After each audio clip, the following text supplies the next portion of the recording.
The real problem is the environment. Accept the child for who they are. When you try to make them someone else, you will always have a distraction problem. It will sometimes be devices, it will sometimes be something else, but it will definitely be some sort of distraction. What does it tell you about modern parenting that companies are now bringing these conversations into the workplace? So all these years we thought work stress was going home, but now we recognize that home stress comes to work as well. Why does it feel harder to focus now than it did a few years ago? I would say focus is not harder, it's rarer because it's more valuable. So companies are spending billions of dollars in research to take our focus away from us. They fragment our focus through short form content. Are we outsourcing our thinking to AI? So if you think that you are not able to think well enough, you will outsource your thinking to AI. So meaningful work, you would want to do on your own, but meaningless work is outsourced to AI.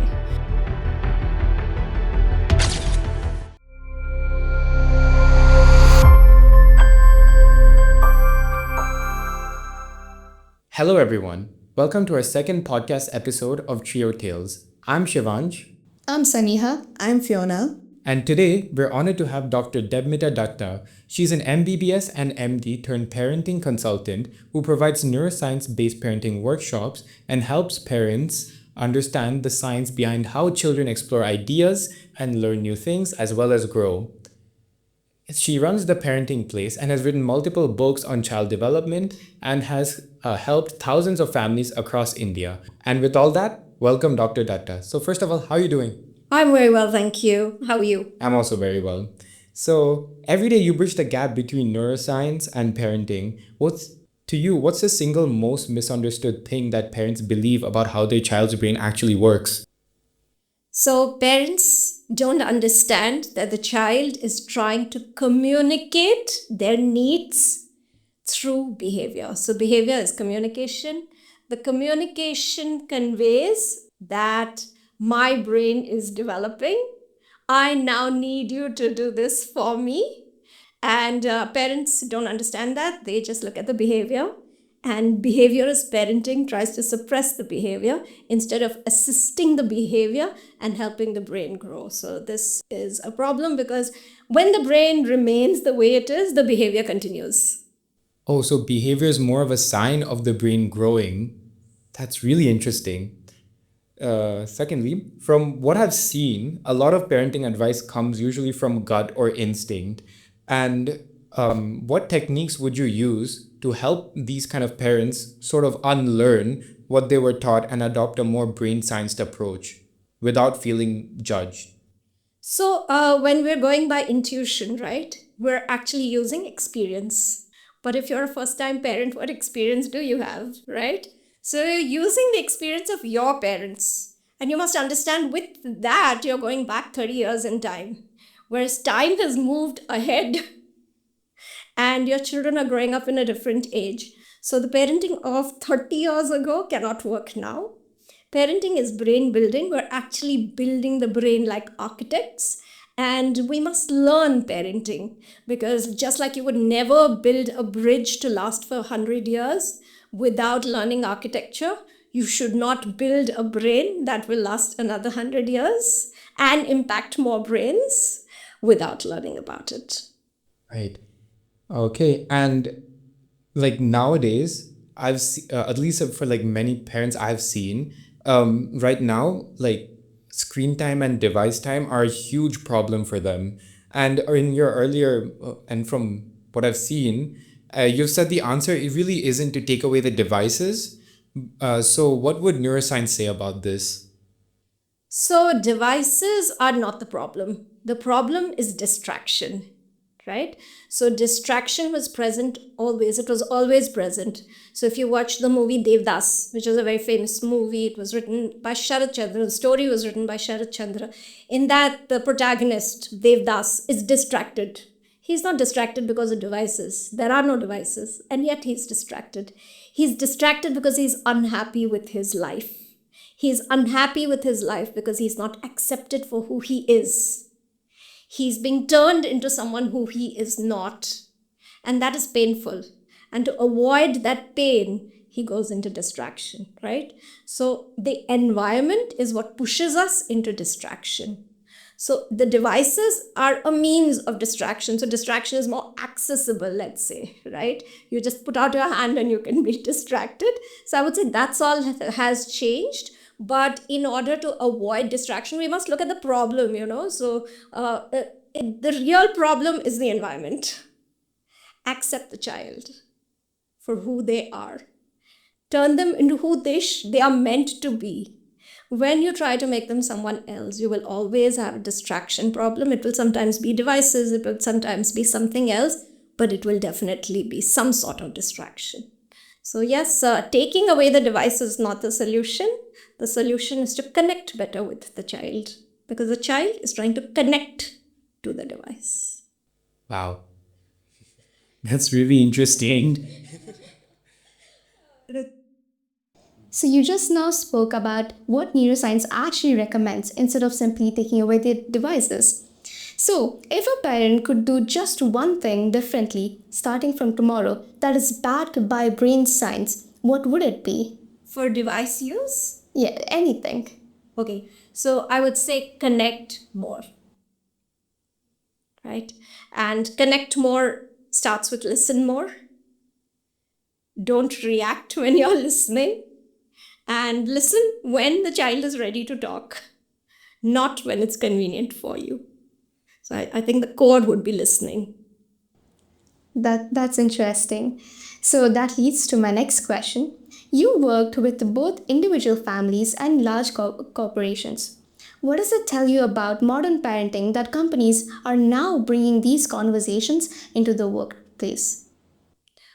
So companies are recognizing that, just like, so all these years we thought work stress was going home.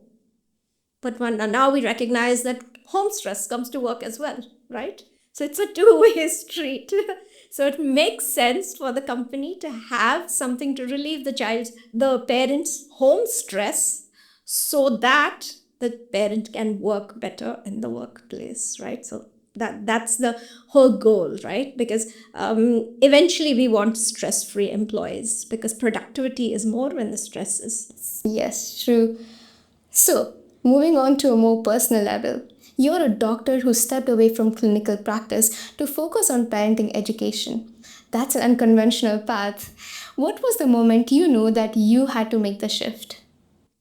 So I wouldn't say I've shifted away. I think this is something that I do in addition to my clinical work. And what really made me want to do this was to help interpret neuroscience for everyday life, right? So I recognize that people are building brains without knowing how to build them, right? And it's not like we don't know. There's enough research to tell us what to do, but no one's conveying the information through storytelling. So I decided to combine science with storytelling, and that's how back. That's awesome. That's really nice. So today there's so much parenting advice available online on reels, influencer pages, and blogs, and this can make parents feel really overwhelmed. So from your experience, how much of this information can actually be harmful, and how can parents figure out which advice they can genuinely trust? I would say look at the qualifications of the person who's speaking, right? So there is a lot of value for what you have studied intrinsically. So that is part one. Part two is, use critical thinking and see whether it has an ulterior motive to it, and often there is, right? So do not follow advice that has an ulterior motive. And read. I think, reading is much better, because books typically are not biased. They're also written usually by people who know more than a 30-second piece. So, yeah, read books rather than watch reels. Why does it feel harder to focus now than it did a few years ago? So I would say focus is not harder. It's rarer because it's more valuable. So in the age of AI, information and intelligence are everywhere. The most valuable thing here then is focus. So focus is the gold of the AI era, and everybody's trying to steal our focus from us. So companies are spending billions of dollars in research to take our focus away from us. And they do it by doing three things. They interrupt our focus when we're doing something through pings and dings, and then they capture our focus with fast moving content, and they fragment our focus through short form content. So this is a problem, and our focus breaks. So when we come out into the real world where we require focus and persistence, it decreases our ability to succeed, right? So that is a real problem, and we need focus, right? So we need to turn off notifications so that our focus will not be interrupted. Because if you go there, you will be captured. So you just talked about how AI can just interrupt our focus and alter it, which leads me to my next question. Are we outsourcing our thinking to AI? So many of us are outsourcing our thinking to AI, but the problem is not technology. The problem is the way we think about ourselves. So if you think that you are not able to think well enough, you will outsource your thinking to AI. So it's a question of self-esteem. Do I believe that AI can think better than me, or do I believe that I can think the best? So we outsource to AI when we don't believe in ourselves and our ability to think. We also outsource to AI when we find the work meaningless. So meaningful work, you would want to do on your own, but meaningless work is outsourced to AI. So what we need to do if we don't want to outsource to AI is build self-esteem, build our ability to think, and then build our ability to understand why we are doing what we are doing and build meaning into that. And then use AI as an assistant, not as the boss. Well, this leads to my next question. What actually happens in the brain when we scroll for hours? So when we scroll for hours, we fall into this thing called unpredictable rewards trap, right? So you're scrolling. There are rewards. Something makes you laugh, something is interesting. These are all rewards. But it's not predictable. So you're scrolling, you find something funny, but the next one may not be funny. So it's unpredictable. And this unpredictability gets you hooked. You keep scrolling in the hope that you will find the next reward, right? So this then trains our brain for instant rewards, instant gratification, and also breaks up our attention because of the short form content. As a result, when we come out into the outer world and we try to achieve something here, we're not successful because we can't focus for a long time and we can't persist with the task. And mastery is about focus and persistence. So we don't succeed in the real world. And so we want to escape and go back to the virtual world where, we have the comfort of being entertained and getting easy rewards without too much effort. That's well said. Thank you. So, we've been hearing a lot about anxiety in children, and many reports say it's an all time high globally. From your perspective, is this truly a new crisis, or are we simply getting better at recognizing and naming it now? So anxiety has always been there, right? And anxiety, there's nothing wrong with anxiety as such, right? But pervasive anxiety, when it's there all the time, is a problem because it affects us physically, mentally, emotionally. It affects our work. It affects everything. So I would not say that anxiety is new, but yes, anxiety is becoming more common. And the reason for this is that the brain is exhausted and overwhelmed, right? So important for us to understand that the brain is a prediction machine, right? It's always predicting what's going to happen next, what's going to happen next, so that we can stay safe. Now, in the rapidly changing world, the number of predictions it needs to make is much more because the unpredictability is so much more. So the brain is working harder, and so it's getting exhausted.